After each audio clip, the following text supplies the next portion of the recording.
Well, on Business Now and Business Weekend, we've constantly highlighted the plight of businesses in flood-affected parts of Australia. Just yesterday, we told you that floods in northern New South Wales and southeast Queensland are now considered the third most costly insurance event in Australian history, worth more than $4.8 billion. But many are simply not insured or are underinsured. Others won't be able to afford insurance in the future or indeed to re-establish themselves. Major businesses in the most affected city, Lismore, have come together to call on state and federal governments to safeguard the economic future of the city and its businesses. I spoke earlier with the Mayor of Lismore, Steve Krieg, and also the Chief Executive of the local dairy company, Norco, Michael Hampson. We've been promised a lot of money in regards to the flood mitigation. Now, these things aren't going to happen overnight, but I know that the CSIRO study into our flood mitigation and water security has started. The contracts have been signed, the work's already commenced, and we're hoping to have initial results within the next 6 months of work that we can actually do right now in preliminary flood mitigation. Now, that leads into the bigger picture of 3 to 5 years of what Lismore will look like. But if we can get that flood mitigation right, Lismore has got a very bright future ahead of us. And so, you know, given the assurances of both the state and federal governments in regards to not only building Lismore back, but building it back better than what it was, it all is reliant on the flood mitigation being successful and getting done as soon as possible.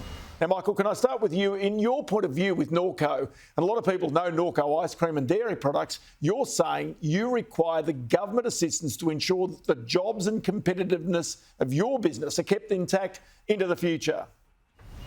We're certainly calling for assistance from the government for help in relation to the employment of our people. That is absolutely for sure. Our people are at the centre of our business. And we need government support to keep them employed, both in the short term, but also their assistance to help with the rebuild. We're a 100% farmer-owned cooperative. You know, we don't have offshore shareholders. We don't have an ASX listing mechanism that we can go and get money from.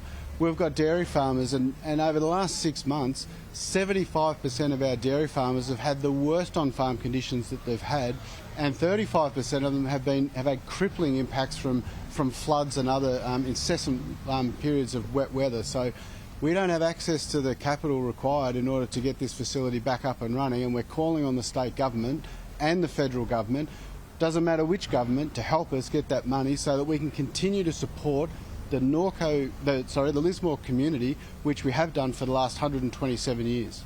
So, Michael, one other aspect of this is the funding that had already been given. Well, that's due to expire on July 15. Now, that's important because there's an unknown future when that funding runs out. That's right. And we would hope that our leaders in the federal government and the state government would look upon the impact that Norco has on this region that has suffered so much already, and provide further assistance to keep people employed, and also to set the benchmark for how we can rebuild that facility to keep people ongoing employed well into the future. And also the impact that has on other businesses with, you know, obviously the employment of 240 people in the region, all of the visitors, the contractors, the suppliers, 100 of them that come there each week and stay in motels, have coffees and lunches in coffee shops, bakeries, have dinners in restaurants and a beer at the pub on an evening. Getting that activity back into Lismore so that all businesses can prosper. OK, so back to Steve here, and it's one of the issues I've spoken about a number of times with your Chamber of Commerce. One of the problems is not just the larger businesses or the so-called anchor businesses in town, but also the small businesses. How can they get insurance in the future? How can they make certain that they're in some ways protected, that Lismore does have a future? These are keys because the big businesses, yes, they need assistance, but this flows right the way down to the small businesses in your town as well. And as you would know, Ross, you know, small business is the biggest employer in Australia. So, you know, we need small businesses to grow and to thrive. And that's where big business comes into it. Like, we need these anchor businesses in our town and in our community if Lismore's to be successful and into the future. But it is such a complex jigsaw puzzle of what we're working through at the moment.